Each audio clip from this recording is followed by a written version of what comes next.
Hello class, John Marson isn't here. This is the lecture for Wednesday, April 8th. This is our first lecture since the second exam, and it is our last lecture before the Easter break, right? Nothing will be posted for Friday or Monday. When we return, we will be following the schedule posted here. Tuesday, April 14th, and Wednesday and Friday are regular days that we meet, and we will be moving into the Romantic period. So today we're going to talk pretty much just about Beethoven, maybe say a few things about the Romantic period. So we've had our exam. Beethoven was part of the classical period, and here we are still talking about him. So Beethoven is a very unique figure in music. He is, if we were using a history book, Beethoven is sometimes at the end of the classical period. Sometimes you will find authors will put him at the beginning of the Romantic period. And sometimes they'll give him a chapter of his own as a transitional figure. All of them are correct. You can view Beethoven any of those ways. And we are kind of doing a combination of, we talked about him in the classical period, and we're talking about him today as a figure that brings classical music to its fruition, if you might say, as well as being the major influence of composers in the Romantic period and beyond. We'll be looking specifically at his Symphony number 5. Here is your Wikipedia page on Beethoven. There are his dates, which we mentioned, 1770 to 1827. He's born in Bonn, Germany. He travels to Vienna as a young man. His hopes are to study with Mozart, the great genius. But as we recall, Mozart died at a young age, the age of 35. And by the time Beethoven gets there, Mozart is already dead. He ends up studying with Haydn, who is the master of this period. And it's a bit of a rocky relationship. Certainly he respects Haydn, but Beethoven has his own ideas about music, and he certainly is very forthright about talking about those. So we're going to look at his Fifth Symphony and talk about how he dramatically changes the expectation of the symphony. We're primarily going to listen to the first movement. That's all you're required to listen to, which will be, in a sense, a review of sonata form. We know that the first movement in a symphony is always in sonata form. Remember that from the exam. But with Beethoven, we're going to find that he does some things that are quite different. So, just as a broad overview, his first movement will be in sonata form. His second movement will be in theme and variation form.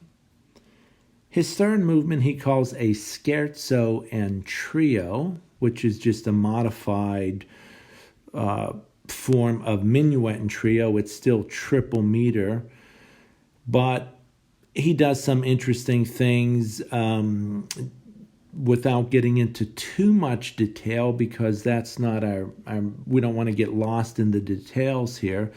But, for example, a minuet and trio is an ABA form. The minuet comes back at the end. When Beethoven brings his scherzo back, which is essentially the minuet, he reorchestrates it. He develops it a little bit.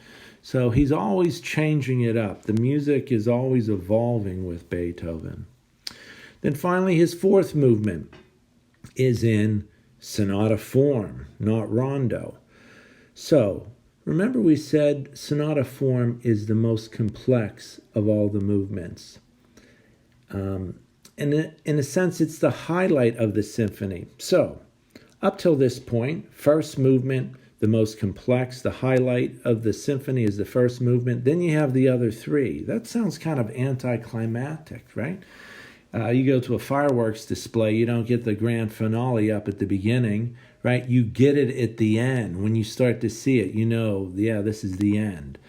So that's what Beethoven does with his music, and most events are that way too, right? You go to see your favorite rock band, right? They're going to save their big hit or hits for the end. They're going to come out for an encore to play those. They're not going to give you those right up front, right? It seems sort of common, but that's not what was happening up prior to Beethoven. Beethoven also has, so that's one way that he changes the expectations of the symphony. He also has what we can call motivic unity. Here's the Wikipedia page. You have this link on Beethoven's Fifth Symphony. And see those notes in the middle of the page? I wrote this on the board when we talked about motive the first or second day of the music section. 3 short notes followed by a long. This is what we're about to hear. The motive, the main seed of Beethoven's Fifth Symphony. Here we go. Is it going to play?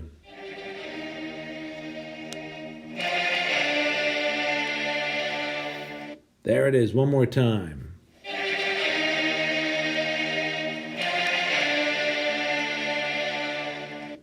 Right? 3 short notes followed by a long. Da-da-da-dum, ba-da-da-dum. Okay, so that is the opening motive, which will develop into the first theme. Okay? Now, also, when we listen to this piece, we're going to trace how that motive is even part of the second theme. It's found in the accompaniment. Certainly, it's what we hear in the development section. Certainly, it's what we hear in the recapitulation.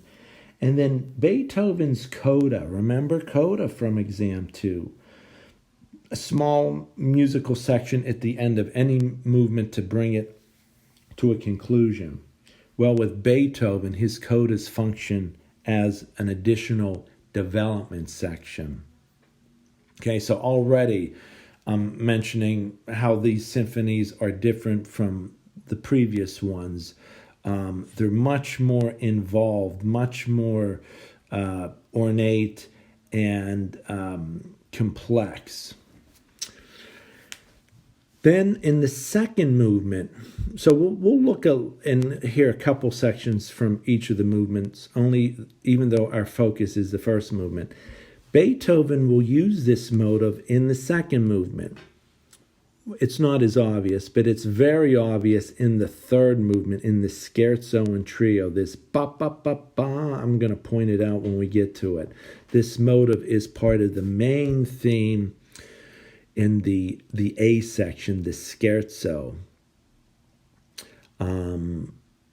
Actually, the B section of the scherzo, the second melody. And then the fourth movement, he uses this as part of the second theme. So, here's my point with all this. This motive ties not only the first movement together, but all 4 movements. So, it is part of the entire symphony. All right, in the hands of a lesser composer, this can get pretty uninteresting quickly, but in the hands of a great composer like Beethoven, he really shows us how you can take a simple idea and truly develop it into something of great magnitude.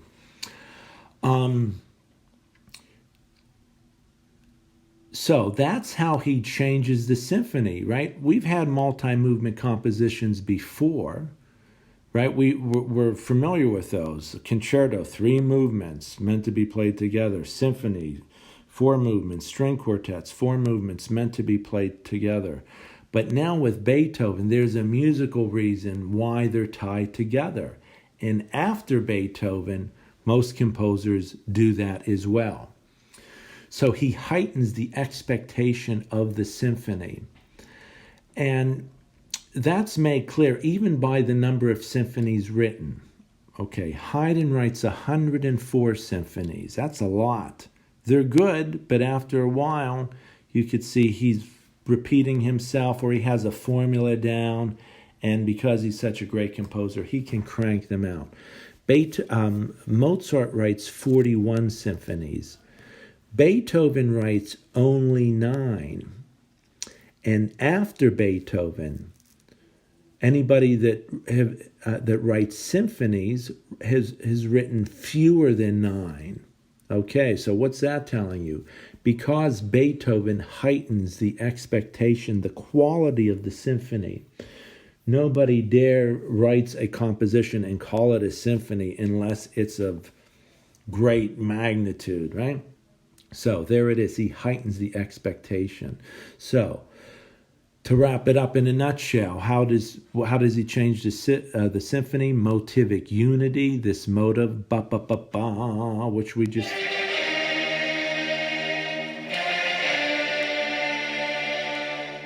There it is again. It creates the first theme. It's found in the accompaniment of the second theme. It's in the development. It's in the extended coda. It's in all the movements. The third and fourth movement I haven't mentioned yet are tied together without a break. It's in the fourth movement. Also, he does something interesting in the fourth movement. He reserves the trombones, which are a relatively new instrument at this time, in the brass. He doesn't have them play in the first three movements. He has them play at the beginning of the fourth movement to make that movement all the more powerful and majestic. Okay, so that's Beethoven in a nutshell. Let's listen to this, and I'll point out some of those things. Oh, actually, yeah, I'll pull up a listening chart. Yeah, I knew it would do that. Okay, here we go. Right? See at the beginning, those three short notes followed by that longer note. Ba-ba-ba-bam, okay? That idea is going to happen throughout. So, remember what an exposition is. It exposes the main themes. There's the first theme, then there's a bridge, connects us into the second theme, and that motive will be the accompaniment. Again, I'll point it out when we get there. Then the development section, we'll hear what else is he going to develop, but that motive.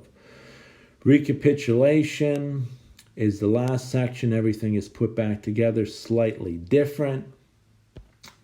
Next page is the coda. Further development. So the coda, rather than being something short to round off the movement, like a 15, 20 second ending tops, it goes on for a couple minutes there, as you can see. A little over a minute, let's say. Second movement is in theme and variation form. The third movement is marked scherzo. It's what we call the scherzo and trio. And then that goes immediately into the fourth movement, which again is in sonata form, right? Exposition is the first theme, bridge, second theme, closing theme, development, recapitulation. Okay, let's have a listen.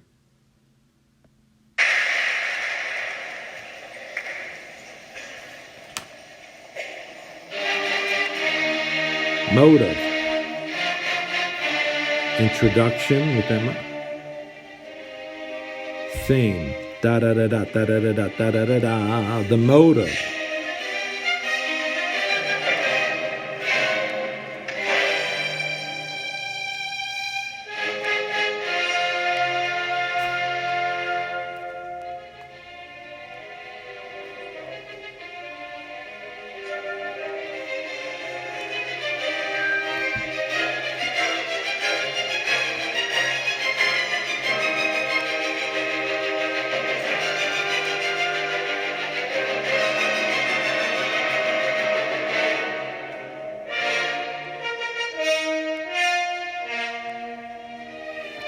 That was the bridge. We're now into the second theme. More legato, right? More relaxed. Major. Ba-ba-ba-bum, the accompaniment. Ba-ba-ba-bum, ba-ba-ba-bum. The accompaniment is the motive. Closing section.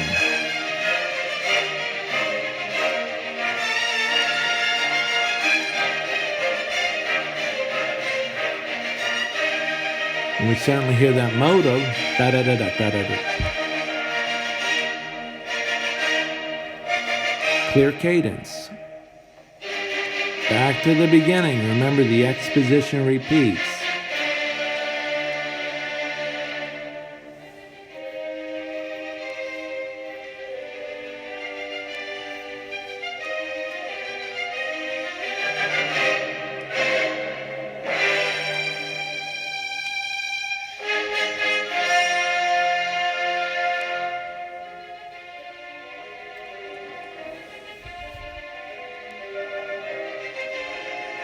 This is the transition into the bridge.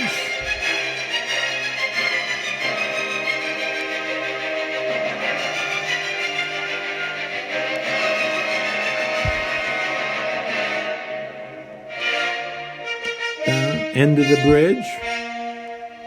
Second theme goes to major, more legato. Accompaniment. Ba-ba-ba-bum.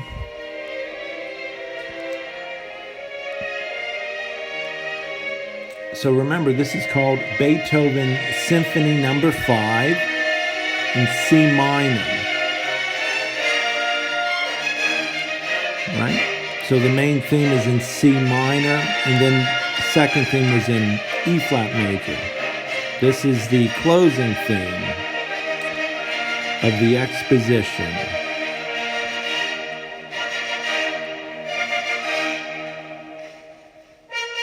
Development. There's the motive. Sounds like the exposition, right? There's the first phrase. Development. A lot of modulation. Less predictable, more dissonant. He's fragmenting that theme. We're modulating, moving in and out of different keys. Less stable, uncertain as to where we're going. Da-da-da-dum, ba-da-da-dum. He'll start to fragment the theme like Mozart did.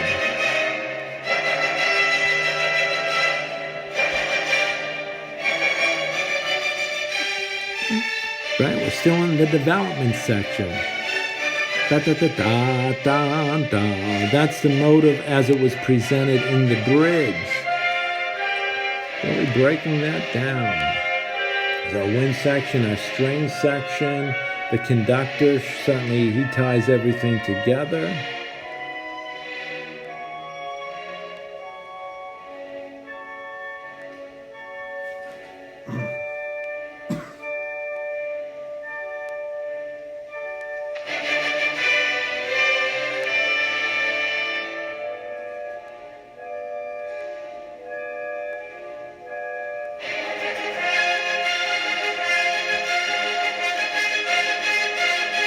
Recapitulation right here with the introduction.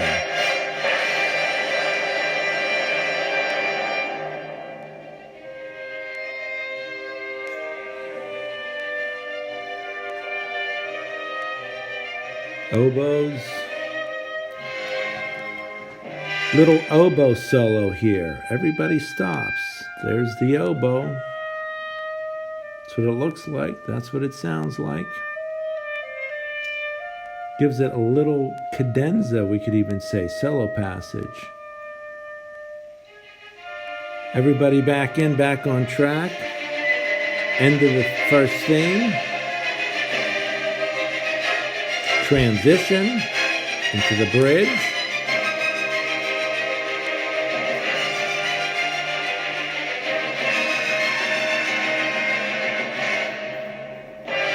Da-da-da-da. End of the bridge.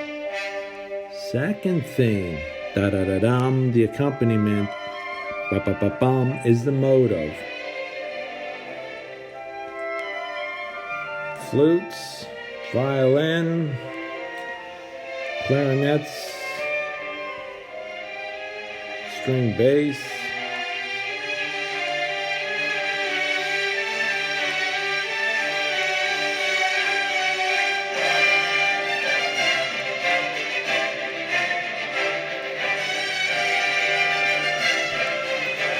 Closing section, right? Sounds like we're coming to an end.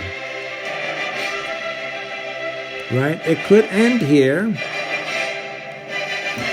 Right into the coda. Watch how extended this coda is compared to the others that we've heard.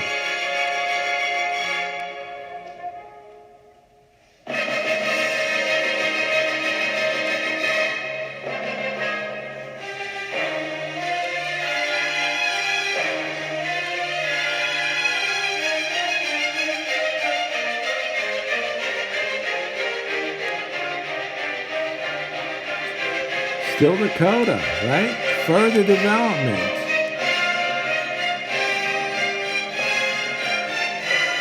You can see the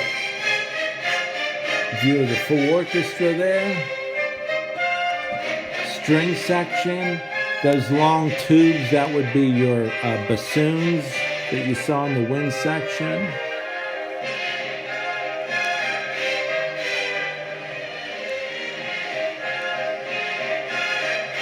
Timpani, pitch drums, they add a lot of power to this piece. You can hear those drums.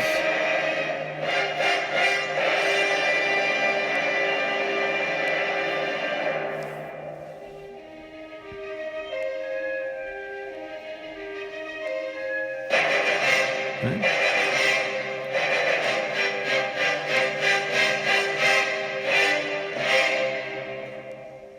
That's the end of the first movement. Nobody claps. They are a noisy bunch, though, right? Remember, that's the tradition. You don't clap between movements, right? You reserve that for the end.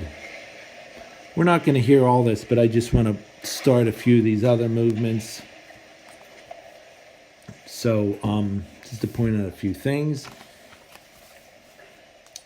Second movement is always slow. Theme and variation. Okay, the movement, the motive in this movement is a bit more hidden, so I'm not going to even focus on that at all. We're going to go right to the third movement. Let's see if I can grab it.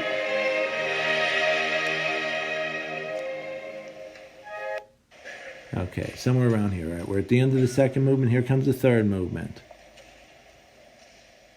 Scherzo and trio. There's the theme. Now, this is the first part of the theme. Now notice when we get to the second part of this theme, when the trumpets come in. Notice the rhythm.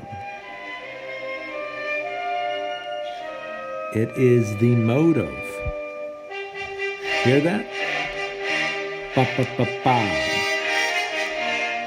Different melody, different melodic shape, but the rhythm is the same. Ba ba ba ba.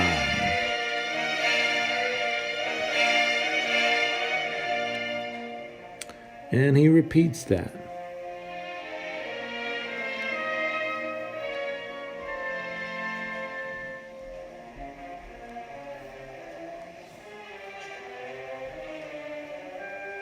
Here it comes again.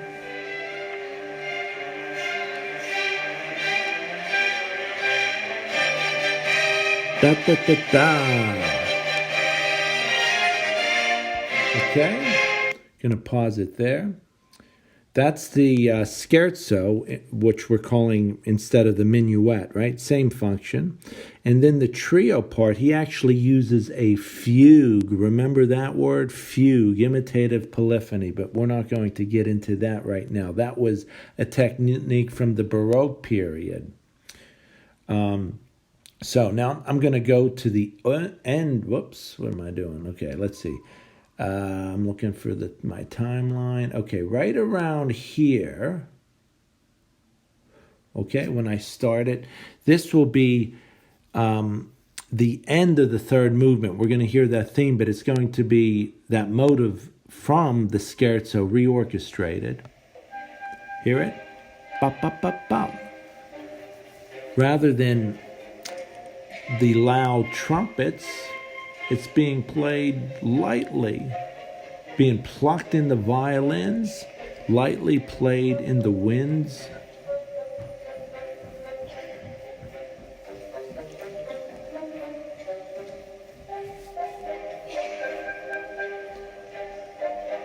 Ba, ba, ba, ba.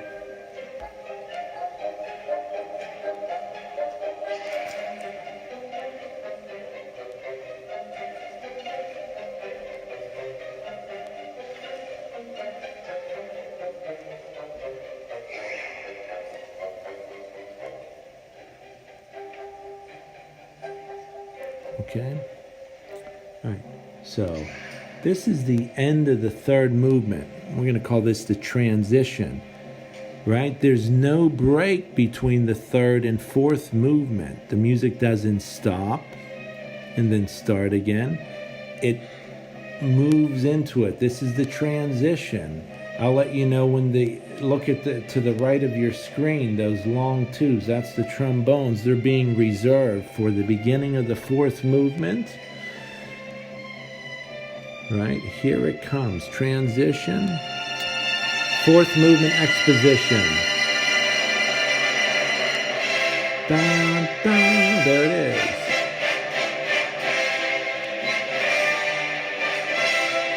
I wish they would show us the trombones, but you could see them there, hopefully, in the right corner of your screen.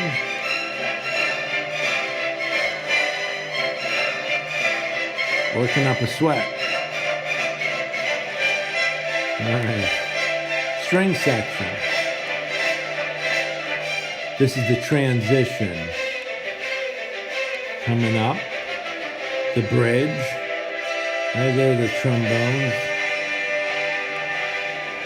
We get to the second theme. I'll point out how the motive is transformed. This is all in major. Notice the earlier movements were in minor. A bit darker. This is more triumphant sounding, if you will.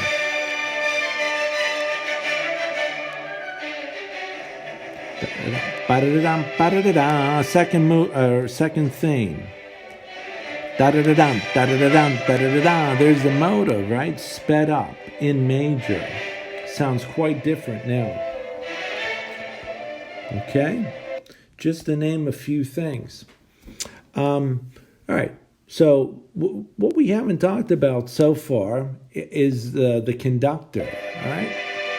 With that guy waving his arms, right? Okay.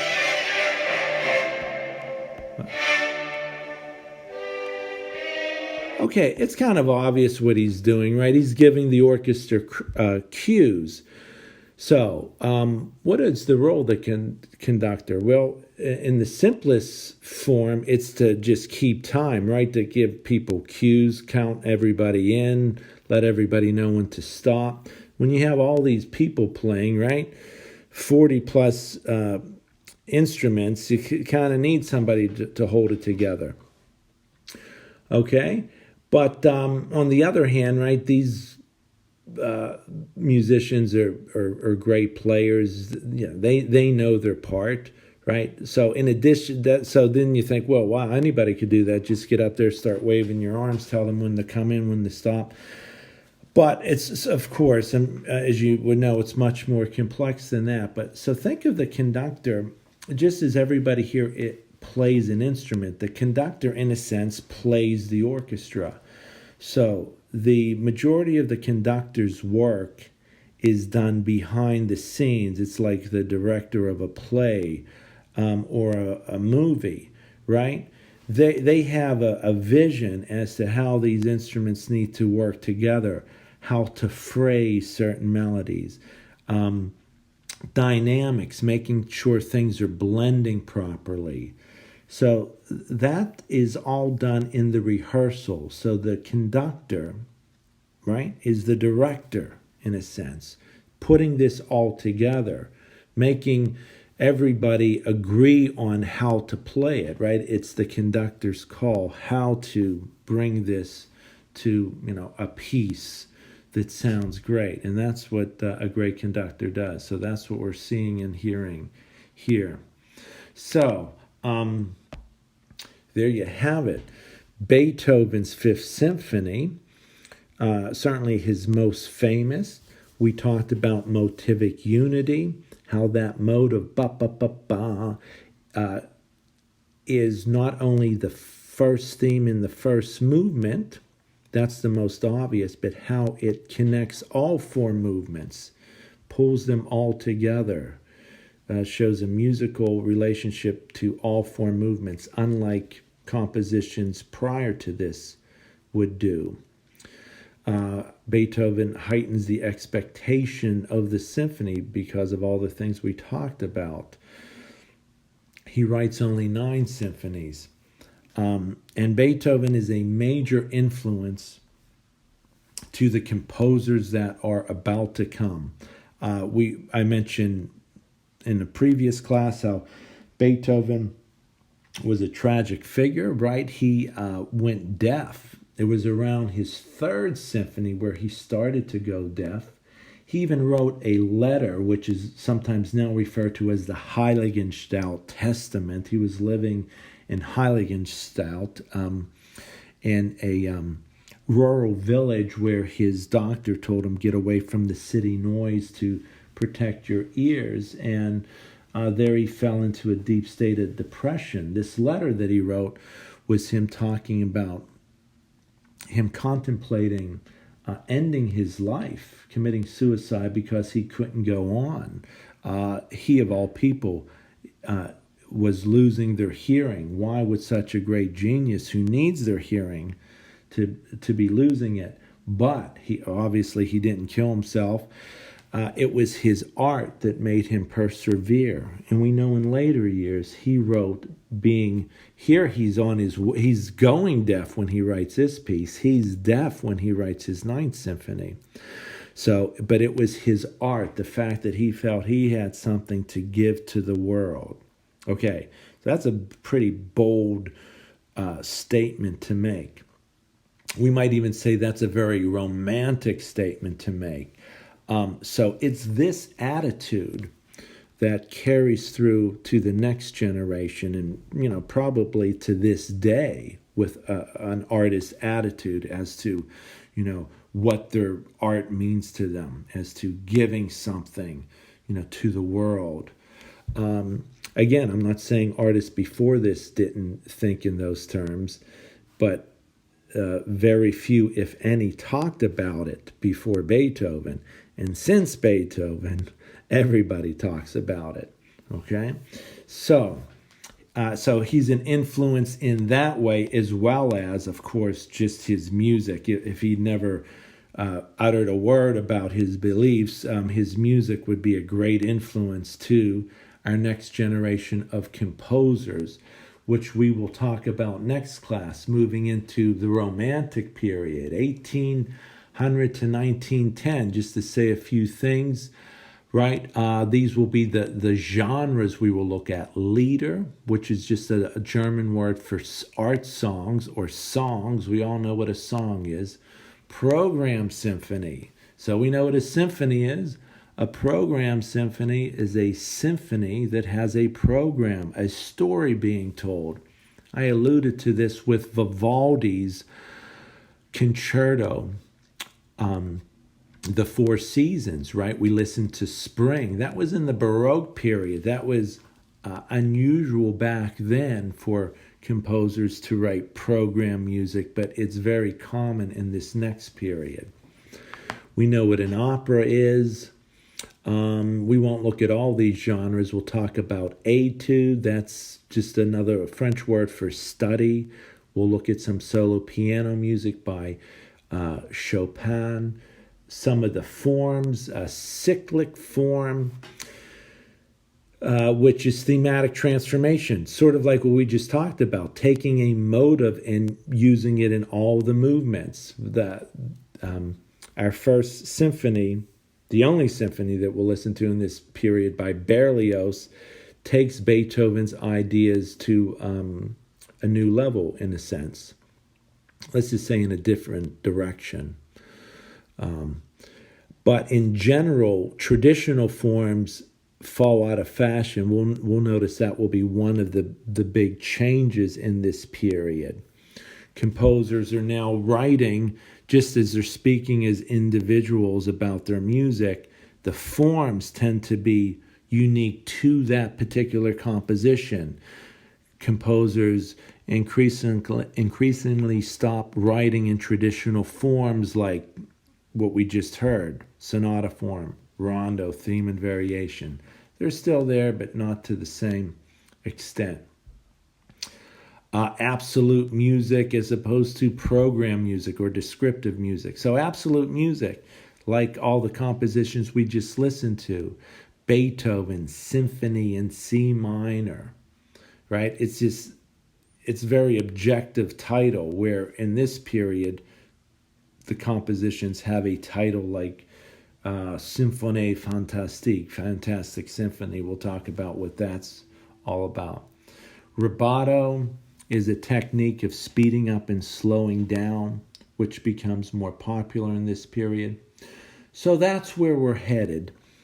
Beethoven is the transitional figure that brings us there and is a major influence. So that's all that I have for you today. Be well. Have a good Easter break. And I will see you in the next lecture, which will be, well, since I mentioned it, I have to say when. Oh, yes. So the next posting will be for Tuesday, April 14th, right? Remember that week we meet on Tuesday according to a Monday schedule. So that's what it says on the syllabus, and that's what it will say when I post the video. So see you then.